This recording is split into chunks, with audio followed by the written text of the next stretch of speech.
আসসালামু আলাইকুম ওয়া রাহমাতুল্লাহি ওয়া বারাকাতুহু। আশা করি আপনারা সকলে ভালো আছেন। বন্ধুরা, আজকে এই ভিডিওতে আমরা হযরত ইব্রাহিম আলাইহিস সালাম আল্লাহর আদেশে তার প্রিয় পুত্র ইসমাইল আলাইহিস সালামকে কুরবানি করা এবং প্রকৃতপক্ষে কি ঘটেছিল সেদিন সেই সম্পর্কে একটি বিস্ময়কর সত্য ঘটনা আপনাদের সামনে উপস্থাপন করা হলো, যা শুনে আপনার মন ছুঁয়ে যাবে ইনশাআল্লাহ। তাই চলুন আজকের এই ভিডিও শুরু করা যাক। একদা হযরত ইব্রাহিম আলাইহিস সালাম স্বপ্নে দেখলেন যে কে যেন তাকে বলছে, হে আল্লাহর দোস্ত, আপনি আল্লাহর রাস্তায় কুরবানি করুন। নবীর প্রতি স্বপ্নের আদেশ ওহীর সমতুল্য। তাই হযরত ইব্রাহিম আলাইহিস সালাম স্বপ্নে কোরবানির আদেশ পেয়ে অস্থির হয়ে উঠলেন।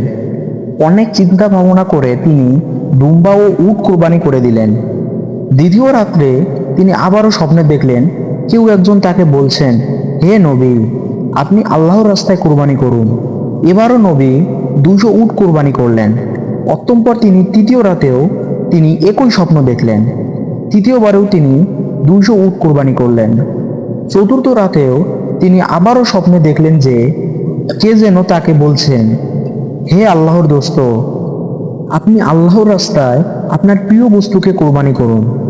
এবারের স্বপ্ন দেখে তিনি বুঝতে পারলেন যে প্রিয় বস্তু তার সন্তান হযরত ইসমাইল আলাইহিস সালাম নির্বাসিত মাতার নিকট থাকে। কেননা হযরত ইসমাইল আলাইহিস সালাম জন্মের পর হযরত ইব্রাহিম আলাইহিস সালাম তার স্ত্রী হযরত হাজেরা ও কলিজার টুকরা ছেলেকে আল্লাহ তাআলার নির্দেশে কাবাঘরের নিকটবর্তী সাফা ও মারোয়ার পাহাড়ের পদদেশে নির্জন স্থানে সামান্য খেজুরের এক মশক পানি সহ রেখে এসেছিলেন। তাই নবী তাদের সঙ্গে তেমন সম্পর্ক পর্যন্ত রাখেন না। এই অবস্থায় এত কঠিন কাজ কিভাবে কার্যক্রম করবেন, এই কথা ভেবে অস্থির হয়ে পড়লেন। ভোরবেলায় নবী তার আরেক স্ত্রী সায়রার নিকট তার স্বপ্নের কথা আলোচনা করলেন। সায়রা নবীকে অতি সত্বর স্বপ্নের আদেশ কার্যকর করার জন্য বিশেষভাবে অনুরোধ করলেন। তাই হযরত ইব্রাহিম আলাইহিস সালাম অত্যন্ত ভারাক্রান্ত মন নিয়ে মক্কার পথে রওনা হলেন। সঙ্গে তিনি একখানা ছুরি ও রশি নিলেন। তিনি মক্কা পৌঁছে হাজেরা যেখানে অবস্থান করতেন সেখানে গিয়ে হাজির হলেন। সেখানে কিছু সময় বিশ্রাম নিয়ে হাজেরাকে বললেন, তুমি ইসমাইলকে ভালো পোশাক পরিয়ে দাও, আতর গোলাপ লাগিয়ে দাও, উত্তম রূপে সাজিয়ে দাও। ইসমাইলকে আমি এক জায়গায় নিয়ে যাব। অনেকদিন যোগাযোগ না থাকার পর পিতা ও পুত্রের নতুন করে গভীর সম্পর্ক হতে যাচ্ছে দেখে হাজেরা খুব খুশি হলেন এবং পুত্র ইসমাইলকে উত্তম রূপে সাজিয়ে দিলেন। হযরত ইসমাইল আলাইহিস সালাম এর বয়স ছিল তখন 13-14 বছর, দেখতে ফুটফুটে সুন্দর। হযরত ইব্রাহিম আলাইহিস সালাম পুত্রকে নিয়ে রওনা হলেন। ইতিমধ্যে শয়তান এসে বিবি হাজরাকে বলল, তোমার পুত্র ইসমাইল কোথায়? হাজরা বলল, তার পিতার সঙ্গে এক জায়গায় গিয়েছে। শয়তান বলল, মিথ্যে কথা, তোমার স্বামী পুত্রকে কুরবানি করার জন্য আল্লাহ তাআলার আদেশ পেয়েছেন। সে ইসমাইলকে কুরবানি করার জন্য এক নির্জন স্থানে নিয়ে যাচ্ছেন। বিবি হাজেরা মানুষ রূপধারী শয়তানকে বললেন, যদি আল্লাহ তাআলা কুরবানির মাধ্যমে ইসমাইলকে কবুল করেন তাহলে আলহামদুলিল্লাহ, এতে আমার উদ্বৃত্ত হওয়ার কোনো কারণ নেই। শয়তান যখন এখানে কোনো সুবিধা করে উঠতে পারল না, তখন হযরত ইব্রাহিম আলাইহিস সালামের নিকট গিয়ে পিছন থেকে ইসমাইল আলাইহিস সালামকে বলল, ইসমাইল, তুমি কোথায় যাচ্ছ? ইসমাইল আলাইহিস সালাম বললেন, আমি আমার পিতার সঙ্গে এক জায়গায় যাচ্ছি। শয়তান বলল, আল্লাহ তাআলার নির্দেশে তোমাকে কুরবানি করার জন্য নিয়ে যাচ্ছে। একটু পর তোমার গলায় ছুরি চালিয়ে আল্লাহর নামে কুরবানি করা হবে। হযরত ইসমাইল আলাইহিস সালাম তখন বললেন, আল্লাহ তাআলা যদি আমার বাবার মাধ্যমে আমাকে কুরবানি করেন তাহলে আমার জীবন ধন্য হবে, এতে আপত্তি করার কোনো কারণ নেই। অতঃপর তিনি পিতাকে সম্বোধন করে বললেন, হে পিতা, পিছন থেকে কে যেন বলছে আপনি আমাকে কুরবানি করার জন্য নির্জন স্থানে নিয়ে যাচ্ছেন। তখন হযরত ইব্রাহিম আলাইহিস সালাম বললেন, শয়তান তোমাকে প্রতারণা করছে, তুমি ওর প্রতি 7 খণ্ড পাথর নিক্ষেপ করো। হযরত ইসমাইল আলাইহিস সালাম পিতার আদেশ পেয়ে 7 খণ্ড পাথর নিক্ষেপ করলেন। ফলে শয়তান দূরে সরে গেল। এ পাথর নিক্ষেপ হজ আদায়ের জন্য একটি জরুরি শর্ত ও সুন্নত হিসাবে গণ্য হয়েছে।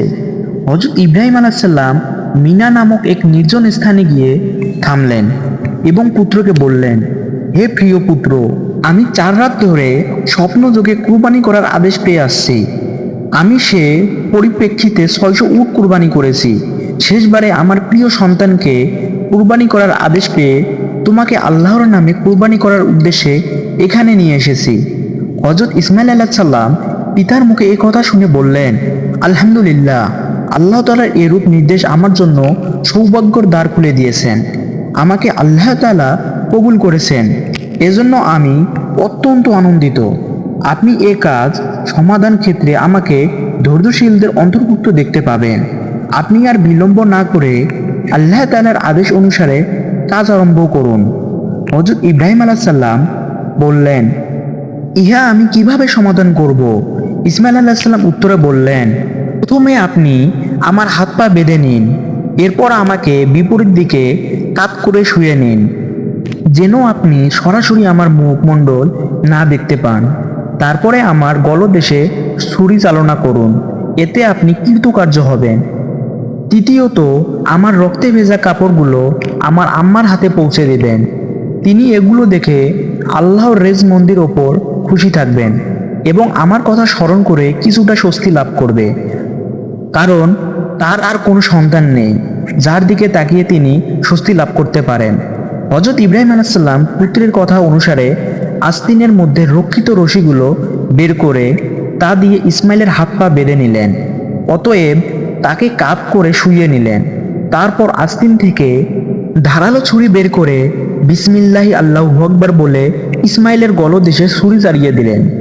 কিন্তু তার ছুরি চালনায় কোনো কাজ হলো না।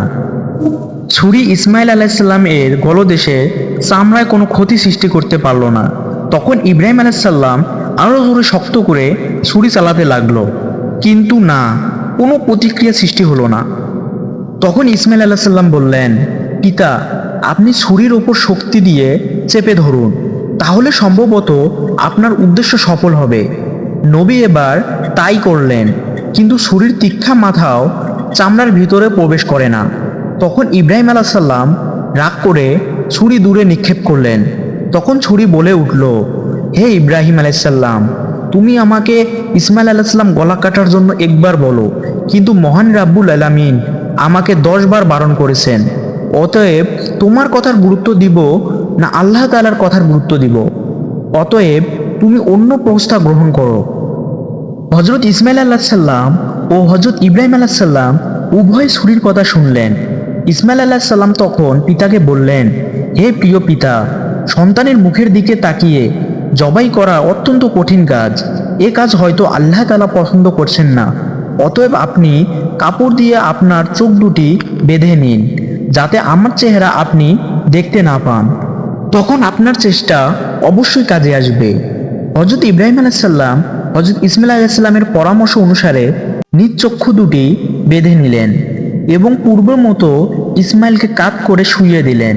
অতঃপর বিসমিল্লাহি আল্লাহু আকবার বলে ছুরি চালালেন। এবার ছুরি সহজে চলল। কলকল করে রক্ত প্রবাহিত হয়ে জবাইয়ের কার্যক্রম সমাধান হলো। আল্লাহ তাআলা তার নবীর শেষ পরীক্ষা সফলতা দেখে সন্তুষ্ট হলেন, যার পরিণামে আল্লাহ তাআলা জিবরাইল আলাইহিস সালাম মারফতে বেহেশত থেকে আনা এক দুম্বাকে জবাই মুহূর্তে ইসমাইল আলাইহিস সালাম এর স্থলে শুইয়ে দিয়ে ইসমাইল আলাইহিস সালামকে একটু দূরত্বে দাঁড় করিয়ে রাখলেন, যার সামান্য লেজ মাত্র নবীর পক্ষে সম্ভব হয়নি। হযরত ইব্রাহিম আলাইহিস সালাম জবাইয়ের কাজ সুষ্ঠুভাবে সম্পূর্ণ হয়েছে ভেবে আলহামদুলিল্লাহ পাঠ করলেন এবং চোখের কাপড় খুলে ফেললেন। তখন তিনি যা দেখলেন তা তিনি বিশ্বাস করতে পারছেন না। তাই তিনি একবার চোখ দুটি হাত দিয়ে মুছে চতুর্দিকে তাকালেন। বাস্তব দৃশ্য ভালোভাবে দেখে তিনি ক্ষণিকক্ষণ নিস্তব্ধ হয়ে দাঁড়িয়ে রইলেন। হযরত ইসমাইল আলাইহিস সালামও নির্বাক। তিনি পিতার দিকে তাকিয়ে রইলেন। ক্ষণিক পরে পিতা পুত্রের কাছে গিয়ে তাকে বুকে জড়িয়ে ধরলেন এবং দু চোখের পানি ছড়িয়ে দিয়ে পাঠ করলেন, সুবহানাকা আল্লাহুম্মা। তারপর পিতা ও পুত্র একত্রিত হয়ে শুকরানা নামাজ আদায়ের জন্য দাঁড়িয়ে গেলেন। এ মুহূর্তে হযরত জিবরাইল আলাইহিস সালাম সেখানে অবতীর্ণ হলেন। তুমি সজোরে উচ্চারণ করেছিলেন, আল্লাহু আকবার, আল্লাহু আকবার, লা ইলাহা ইল্লাল্লাহ। অতঃপর তিনি হযরত ইব্রাহিম আলাইহিস সালামের নিকট এসে বললেন, হে আল্লাহর দোস্ত, আল্লাহ আপনাকে সালাম প্রেরণ করেছেন। আল্লাহ তাআলা নবীকে লক্ষ্য করে আরো বলছেন, হে ইব্রাহিম, তুমি আল্লাহ তাআলার উদ্দেশ্যে তোমার স্বপ্নকে বাস্তবায়িত করেছো। নিঃসন্দেহে এটা ছিল মহা পরীক্ষা। আমি এভাবে আমার সৎ ও উদার বান্দাদের পুরস্কৃত করে থাকি।